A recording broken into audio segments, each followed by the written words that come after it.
Hello, everyone. Happy Wednesday. I hope the semester's off to a good start. I know the weather's been impacting that, but we really want to just kind of take this opportunity to talk a little bit about the housing wait list, where we think that'll end up, and kind of how that's progressing at the moment, and then provide you some great resources in the search for off-campus options. So one of the big things that's impacting our kind of wait list is we expected to receive a lot more cancellations than we did in fact receive.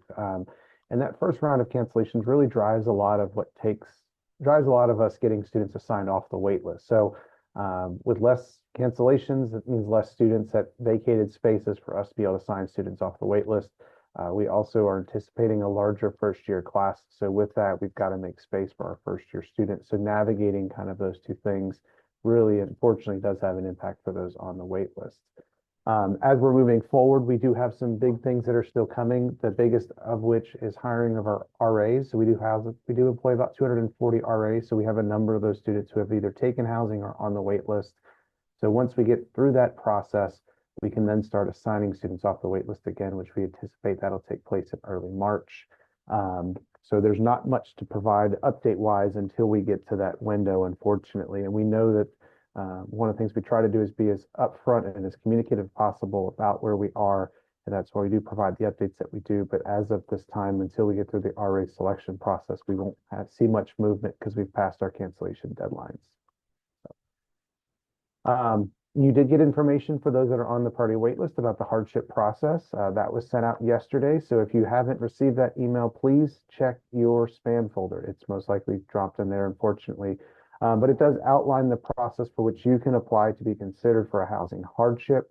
The deadline for that is January 30th. So we'll review any request that comes in by that timeline for students who are on the priority wait list. And then our goal is to have all of those decisions out by February 21st so that students can make an informed decision. If you request a hardship consideration, so we've sent some communication about this in the past, if you're approved for a hardship, you'll move towards the top of the wait list based on your original priority number. So if you think about it, there's kind of a hardship tier, if you will. So if, for example, 50 students are approved for that, we'll take those 50, move them to the top, re-rank them based on their original housing wait list number, and then everyone else will be resorted below that. The hardship process is each one is going to be reviewed on a case-by-case basis. We'll look at your individual circumstances and see if there's an extenuating circumstance that rises to the need for you to stay on campus to continue your education here at Carolina. We are going to be using some campus partners in this process to review those requests. So we've got Office of Scholarships and Student Aid, Dean of Students Office, and other campus partners who we can rely on their areas of expertise in working with students of different concerns to help review those requests to make sure that we're giving as honest and as thorough review in that process as possible. If you are considering submitting a request, I will tell you the more detailed and specific you can be in your request, the more information that we have to go off of to make a decision in whether or not your request is approved or denied.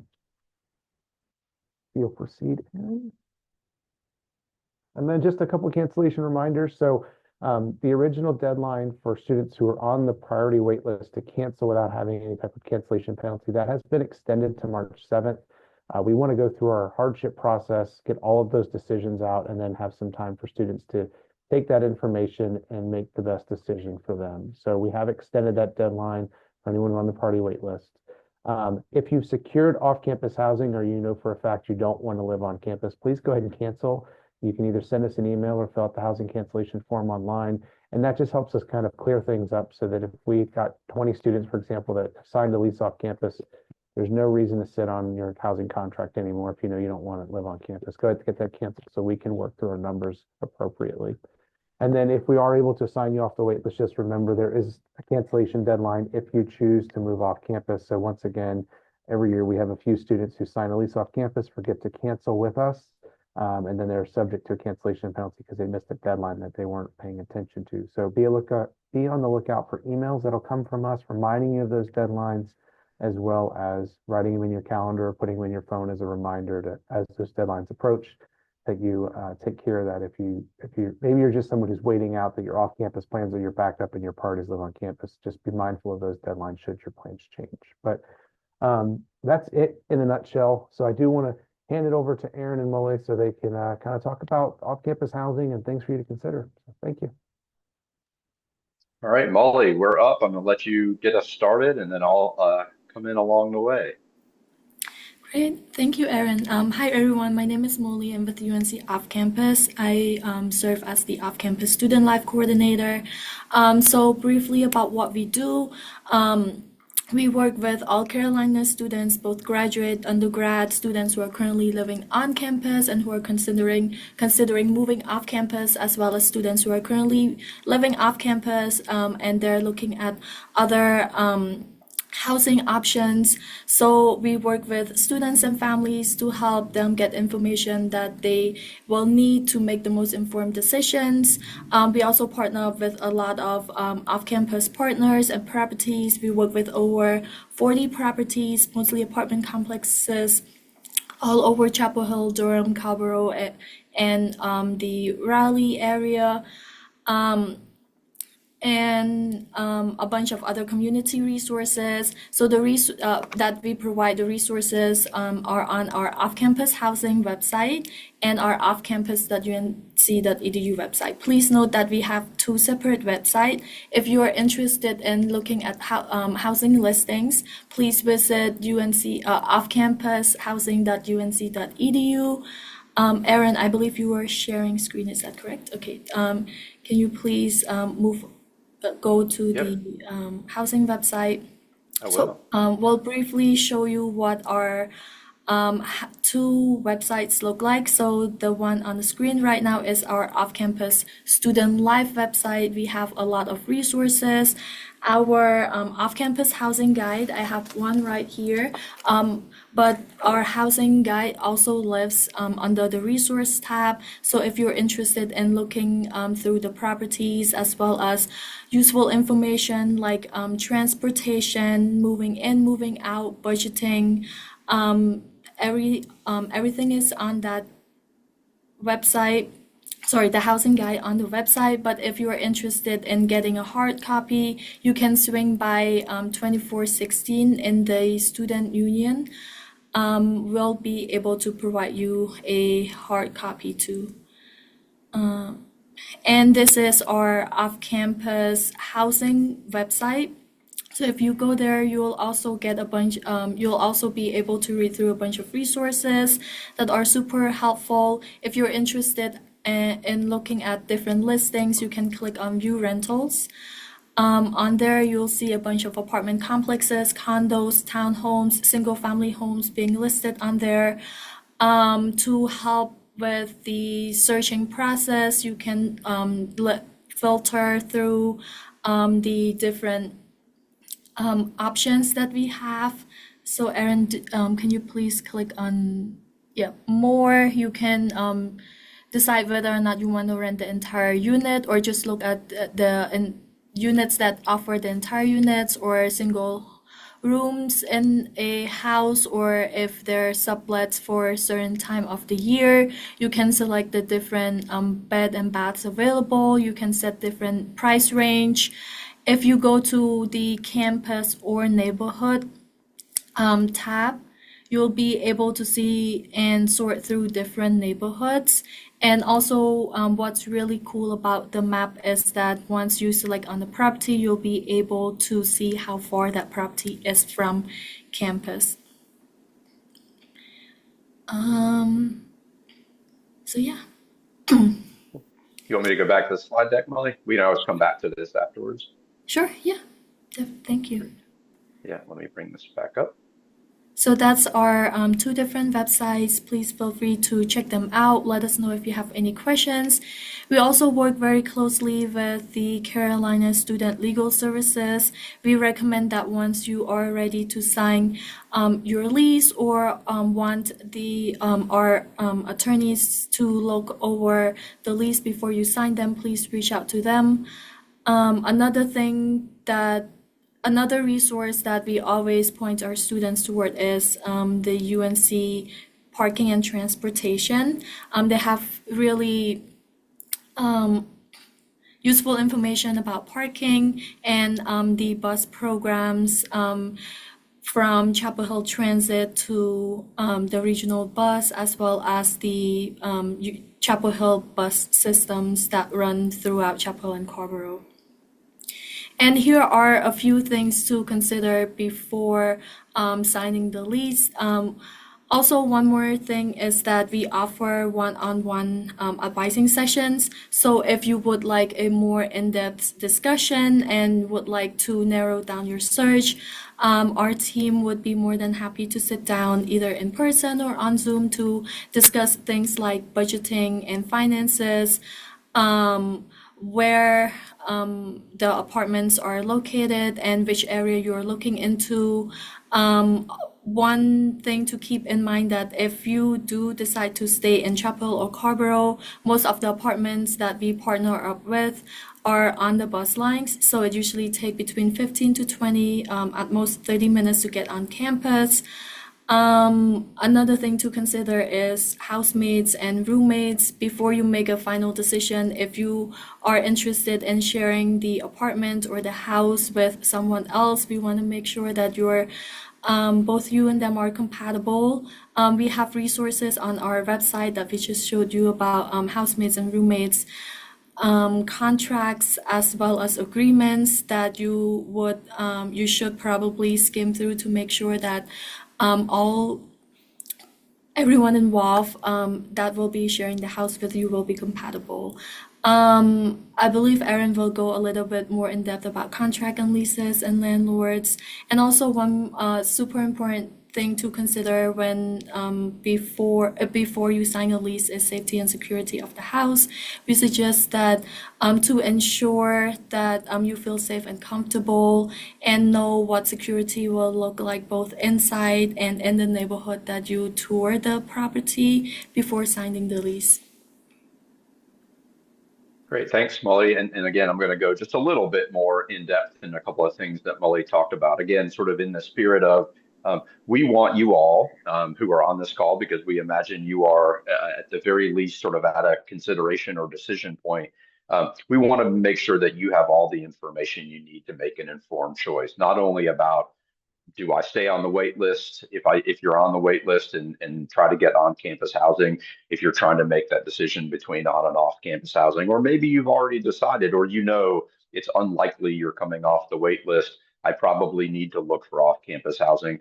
Great. Let us help you navigate that process as you go through it. And so Molly talked about some financial considerations. I think that's probably the thing that we spend the most time talking with students about is sort of understanding what are the costs, right? And can I afford to live off campus? And so we really want students to be thinking about making apples to apples comparisons. If you're looking at the cost of living on campus and you're looking at the cost of living off campus, you need to make sure that all those costs are comparable when you're matching them up. And so you may be looking at a rent amount, right? But that rent amount is not necessarily comparable to what the contract terms are for living on campus, because on campus is largely what I would call all inclusive.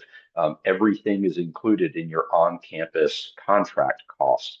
Off campus, you may just be looking at the rent. And so as you're exploring properties off campus, you need to make sure you understand what are my total costs. Are there any deposits involved? Do I need to pay any utilities?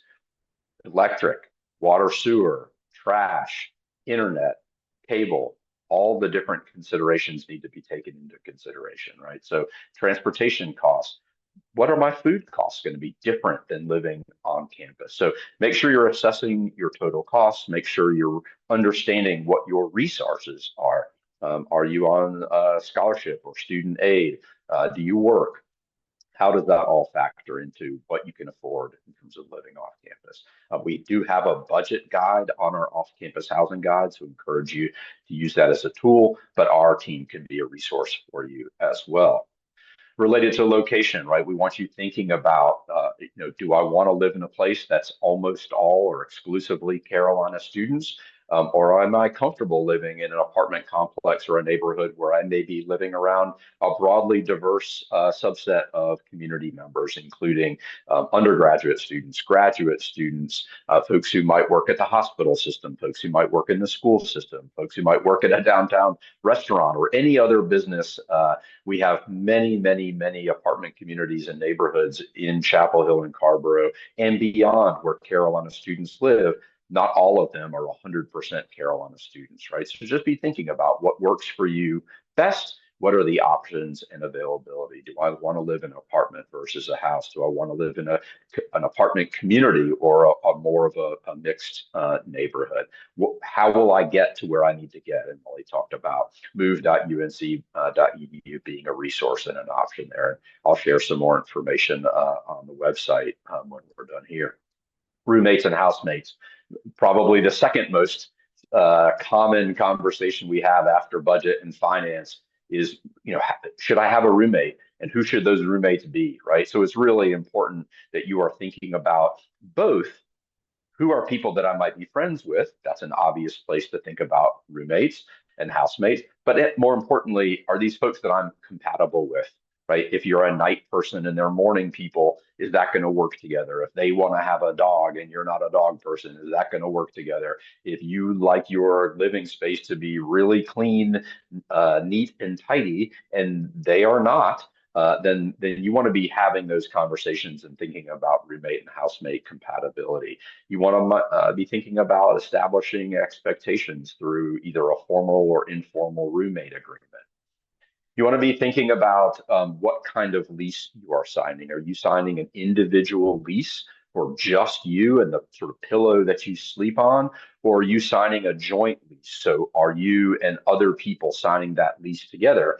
If you're signing an individual lease, then you and you alone are responsible for the terms of that lease. If you are signing a group lease or a joint lease, then each of you are jointly responsible for that lease. And so if one member of your group decides, I'm not coming back to Carolina, bye-bye, the remaining people on that lease are going to be responsible for the totality of the lease terms. So these are things that Carolina Student Legal Services can help you think through and navigate and review with you on your lease, which is why we recommend taking leases to Carolina Student Legal Services to look at before you sign them.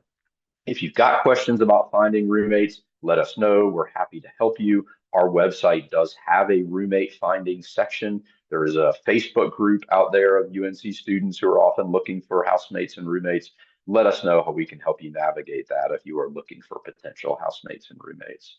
Contracts, leases, and landlords. Again, I'm not going to get into this in great depth because that's why we have Carolina Student Legal Services.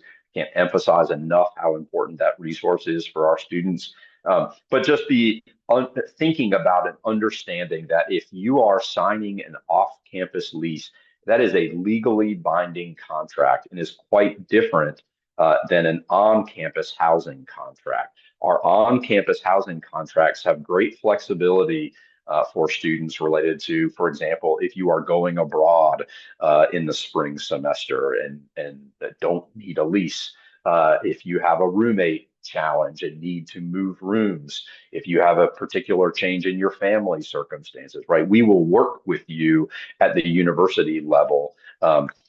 Not that they're not good people. They are good people off campus. Our housing partners are good people, but they run a business operation. And when you sign a lease, you're signing a legally binding contract, and you need to understand that very seldom do students get out of leases. You are typically bound and responsible for all aspects of that lease term, no matter what circumstances come up for you. Really, other than things like military deployment, there are very few ways to get out of a lease off campus. So just make sure that before you sign the lease, you know it's what you want and what you need for the entire term of that lease.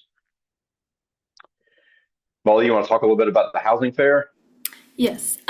So we are hosting our spring housing fair. It will be on February 5th from 10 p.m. to 10 a.m. to 2 p.m. Everyone is invited to attend the housing fair. It will be a great opportunity for you to meet most of our off-campus housing properties.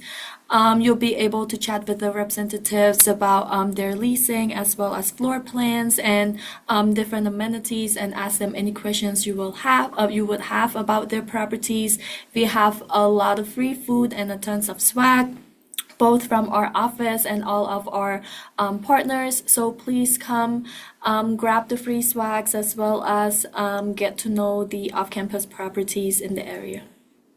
And let me just jump in and say that I think there is sometimes a perception that, what is it? It's January 15th. There is sometimes a perception from students who are currently living on campus, who are thinking about living on campus, that, oh, it's January 15th. There's nowhere left for me to lease off campus. That is just simply not the case.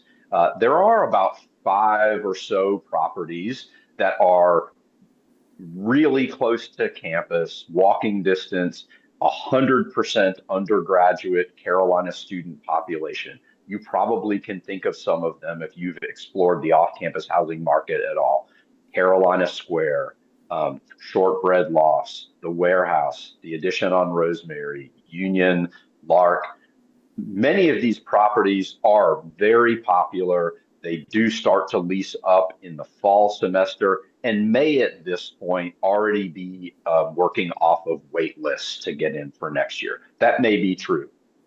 There are 20, 30, 40 other apartment communities, both in Chapel Hill, and as you extend outward, that's where the numbers start to go up, right? Chapel Hill, Carborough, the greater Chapel Hill, Carborough area, and starting to get into Durham or towards Hillsborough or towards Pittsboro and Chatham County, but that are still accessible by bus or by park and ride, and even free transit within the Chapel Hill transit footprint that are still have great availability. And so again, if you are sitting in a situation where you're saying to yourself, I really want to live in Chapel Hill, I really want to be able to at the very least get on Chapel Hill Transit and get to campus for free on a bus line, there are a lot of apartment communities that work with us that are on our website that still are leasing up for next year and have not come close to approaching a wait list at this point. So come to the housing fair.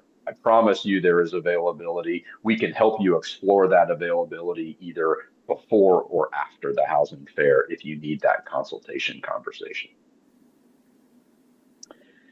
So I think if there's a takeaway from this presentation from the off-campus standpoint before we jump into Q&A and before I show you all those websites again and sort of talk about a few other things, we want you to do your research, right? We often get the question, when should I sign an off-campus lease for students who have made that decision to move off campus?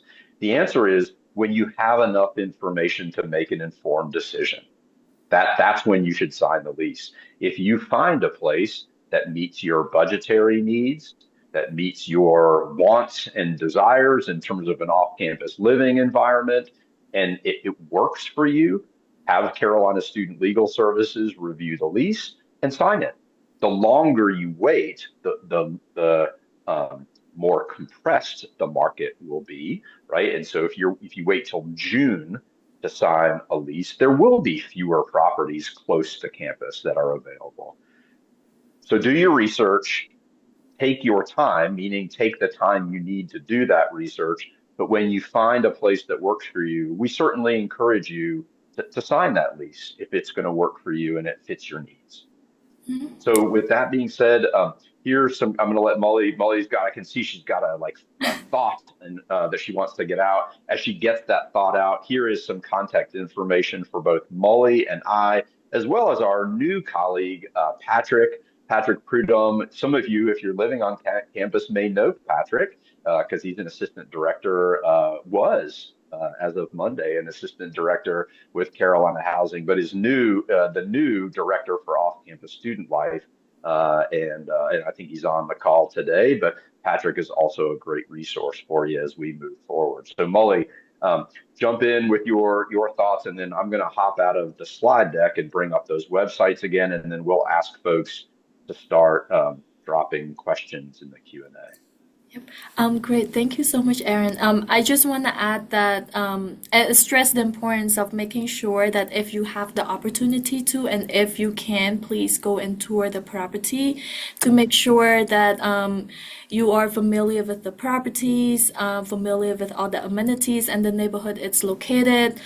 We have tools on our website if you don't have the time to personally tour the property. There are a bunch of pictures that you can look through. Like I mentioned before, on the map, you can see how far the property is located from the universities or certain buildings at the university.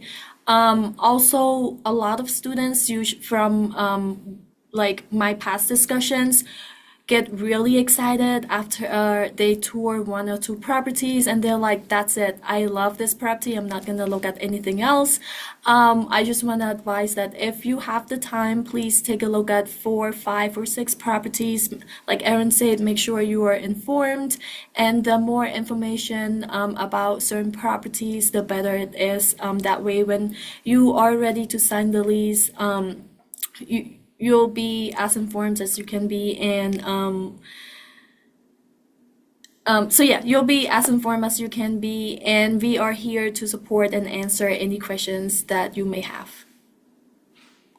I just went to our website, offcampushousing.unc.edu, and went ahead and logged in with my Onion and password. I think that's helpful for you all to know that it is Shibboleth authenticated, and so you're not going to find folks on the roommate website that aren't affiliated with the university. So all of these folks are Carolina students who are also interested in being someone's roommate or housemate. And as you can see on the right-hand side, just like finding housing, you can filter kind of who you're looking for and what their wants and needs are as well. And so it's a great website and resource for folks. We also have the resource tab here on the site with all kinds of information, local resources, living off campus, starting your search.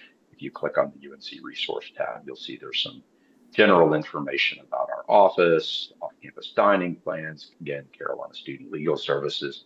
I wanted to note the Carolina Student Legal Services website here for folks who may not be familiar with that, and all of their information.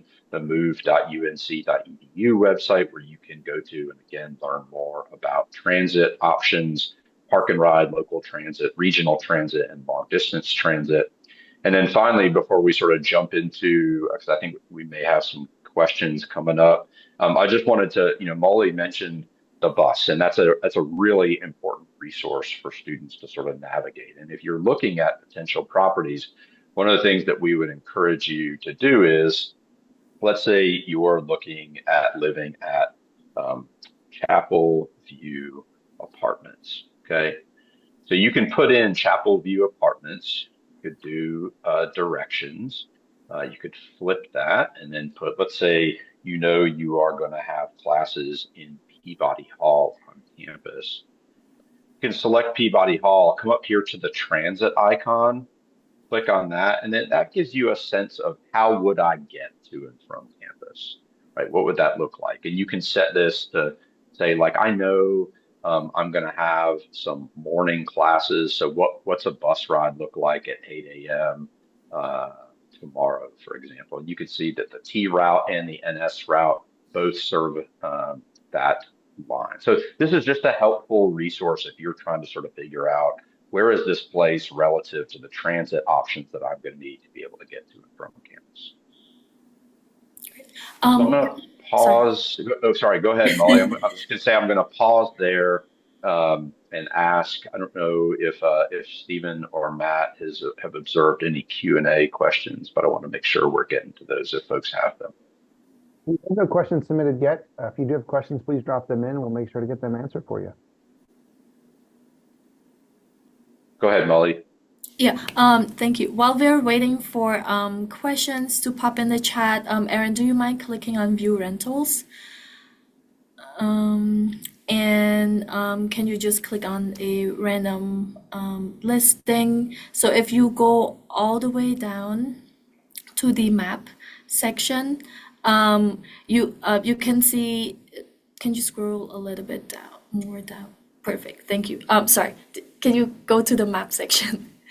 And you can see at the bottom, you can click on eat, drink, groceries, coffee, fitness, shopping, and all those spaces will pop up. So you'll be able to see how far or how close you are to different shopping centers or fitness centers. So I think that's a really cool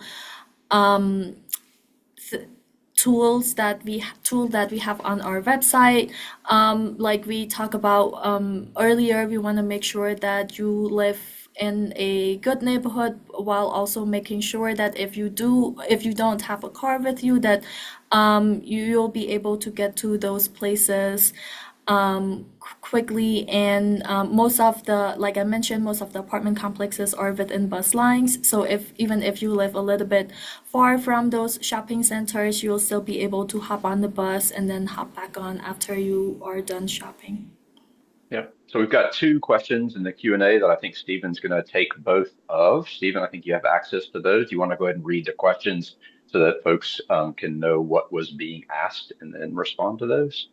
Yeah, so we had two questions. Really, both were around the wait list. The first question was, is their student is is 650 on the wait list? What are their chances to get on campus housing? And then their roommate was also on the wait list ahead of them. What are their chances that they can still be roommates? So at this time, when we're thinking about where we are specifically on the wait list, we don't have a good idea of how many students we're going to take off that wait list. We need to get through our hardship process and see how many students are going to be moved up through that.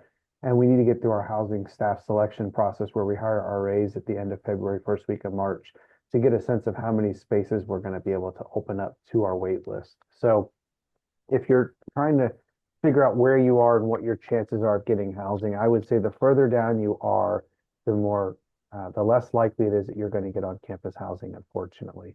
The hardship process itself just opened up yesterday. Those decisions will not come out until towards the end of February, and we won't know how many students are going to be moved up on that wait list until we get through that process. So that's going to impact our wait list. So what I would say is, if your number's fairly low, I would strongly encourage you to be researching off-campus options. And if you're on the wait list at all, I would encourage you to prepare yourself to identify some off-campus options in the event we can't house you. Now's the time to prepare and do all that and use the resources that have been outlined today to be able to search that. The second question was about a recap of the wait list. Kind of the quick and easy of that is that we are waiting until we get through our housing selection with our RAs and through the the hardship process to get a sense of how many students we moved up through there before we have an idea of how many students we can move off the wait list.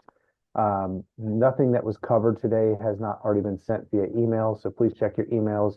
If you have specific questions, they'll always contact our office and someone would be happy to assist you. There was a question as well about finding rent prices that are comparable to on-campus housing options with all the different things that could be taken into consideration, like utilities, Wi-Fi. So, one thing I would do is encourage you to use the website resources that we have, right? So you can go off campus, you can go to the main housing page, you can filter by price, so you get yourself sort of into a ballpark. And then once you come to the property itself, you can kind of look, see what the various floor plan options are related to the rent. And then if you see a place that what I would say is in your ballpark, that's when you are going to want to reach out to that property and do a little bit more work. Ask, right? What does rent include? Does rent include utilities? Don't stop with if they say yes, right? If they say no, rent is just rent and you will need to pay for other utilities. You can say, do you have a good sense of what a typical utility bill is going to look like in a one bedroom, one bath, those kinds of things? They may have that information for you. But if they say, yes, utilities are included, ask for more information. So what does that mean specifically? Because sometimes utilities are included, but only electric and not water and sewer or not internet. Or electric, yes, but only up to $25 a month. Well, if the average electric bill is $100 a month, then you'll need to cover the other amount. So it's just really important. I mean, that's the long answer to the question is start with some ballpark budgetary searches within a range of what you are looking to pay for, and then do some additional research with that particular property to ask what exactly is included in rent. A property, for example, may say parking is available.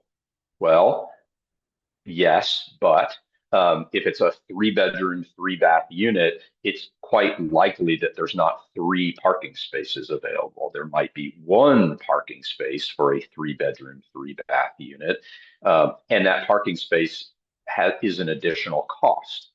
So those are the kinds of questions.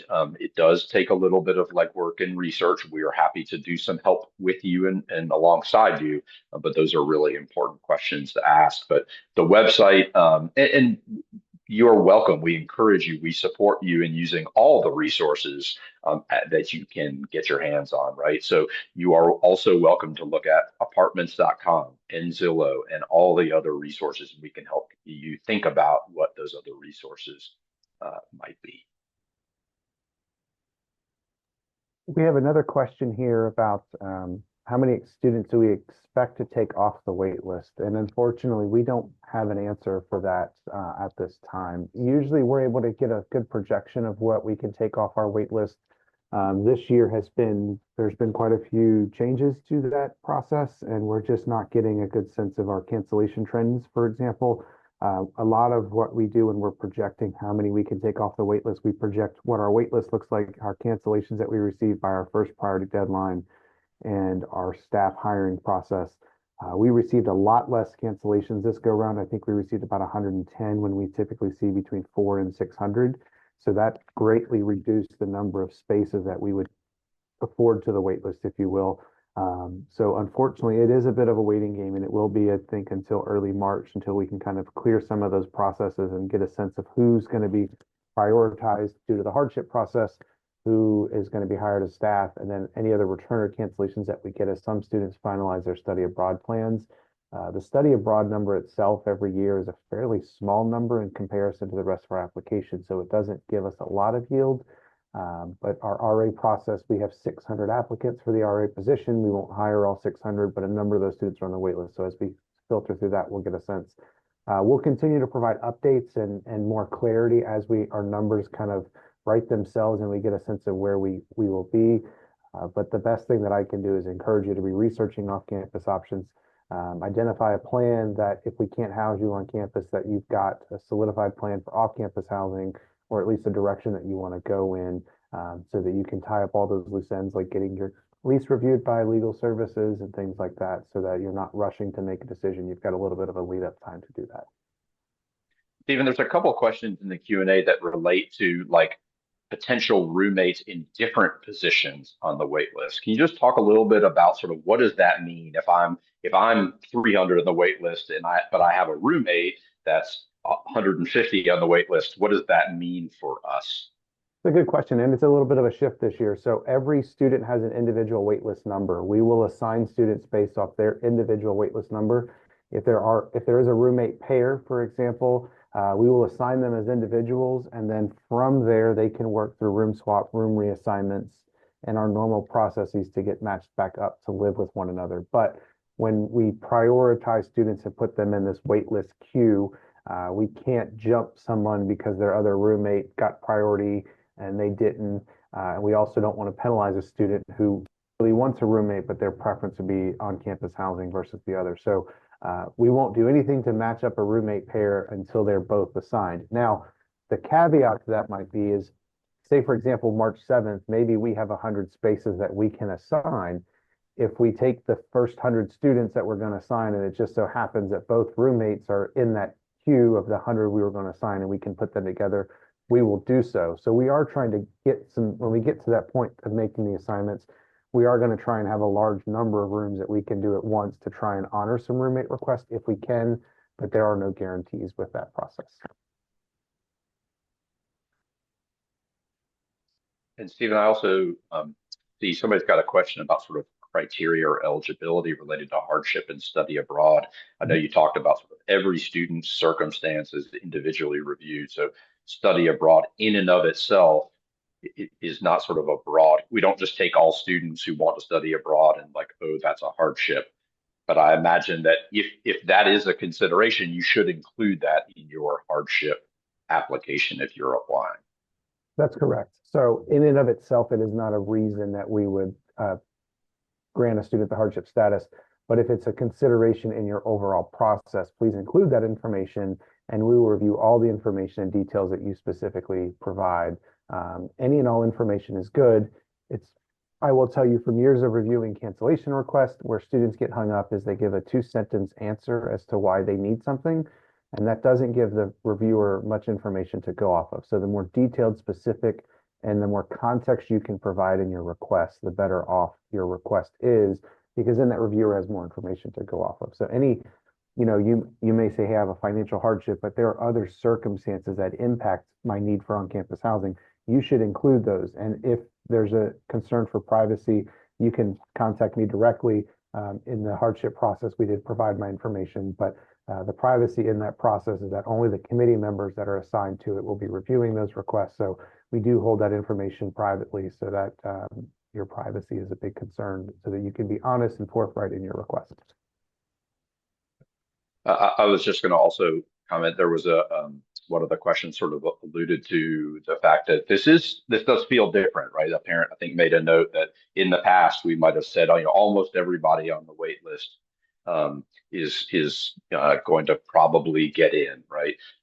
Stephen and I have both worked here for a number of years, and that's not wrong. I mean, there was definitely a period of time when we didn't offer guarantees, but there was a strong likelihood that if you were on the wait list, that we would be able to work through that wait list and find you a place on campus. We also in that period of time had quite a bit of ability to help support our transfer students who weren't even on the radar right until later in the spring semester.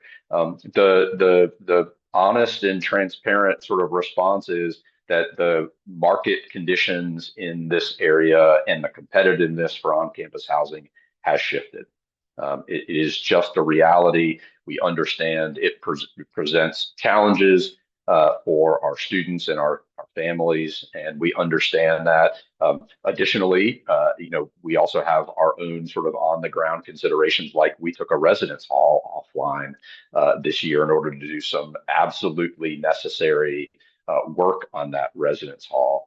That residence hall comes back online next year, but we anticipate over the next decade taking more buildings offline to do necessary deferred maintenance to make those buildings good places to live for future generations of Tar Heels. And so these are all things that we are working with in sort of the larger context of an increasingly competitive and frankly expensive off-campus housing market.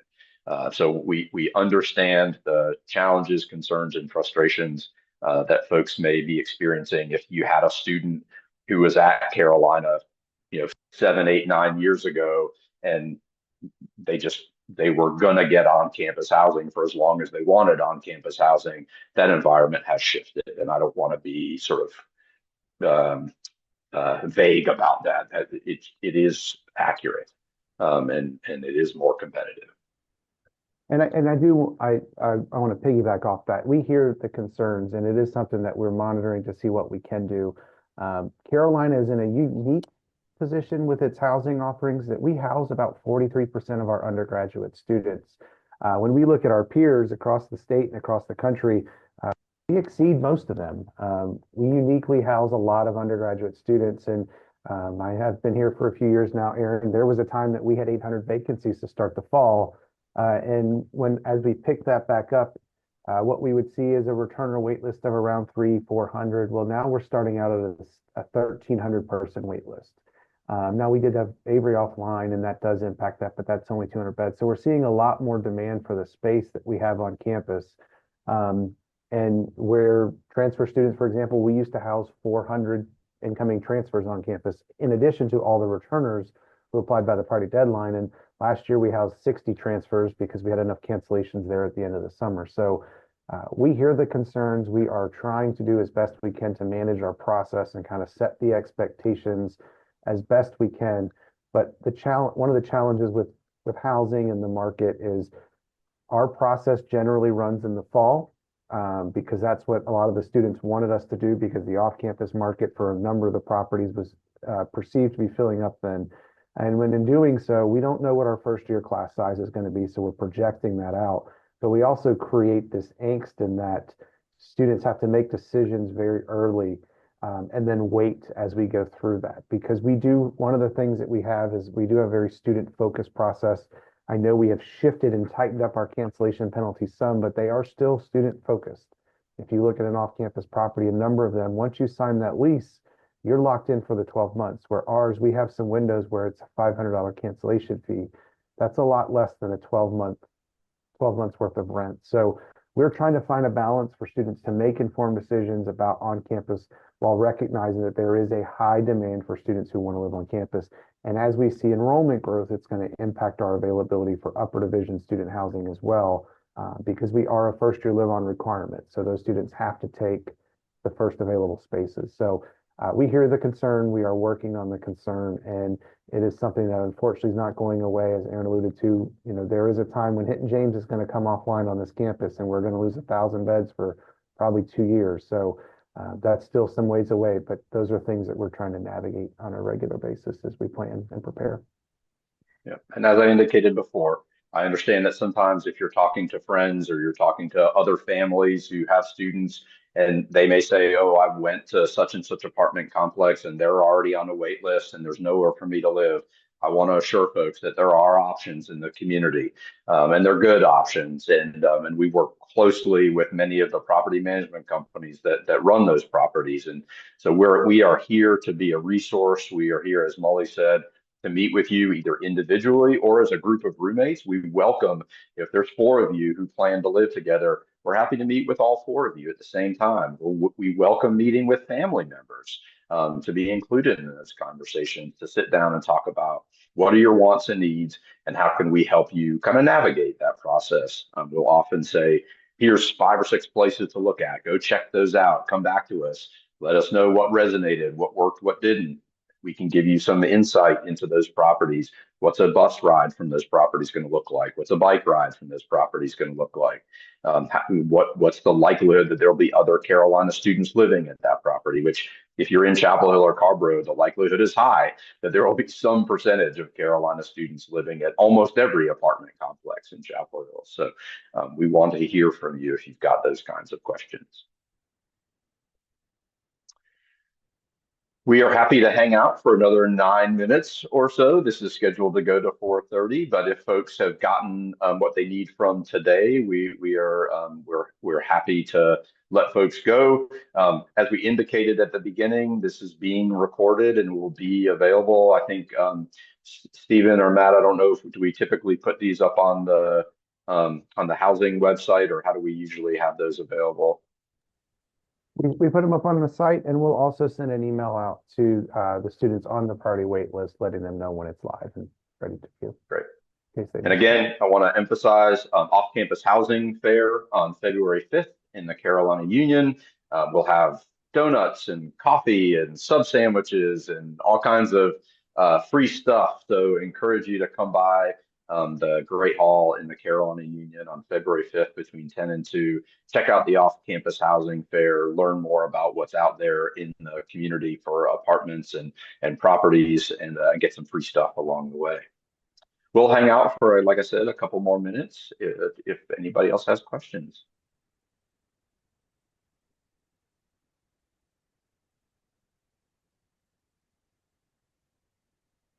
And if not, feel free to take 8 minutes back of your afternoon. Please don't hesitate to reach out. Again, I know sometimes sort of asking questions in this virtual environment is not people's thing. But if you would like to reach out to us, again, feel free to reach out to Stephen, Molly, Patrick, or myself at any point in time. not seeing additional questions and seeing some folks drop off, I think we will stop sharing and We've give got one here that everybody. came in late. Oh, I'll yep, pop in and answer real quick.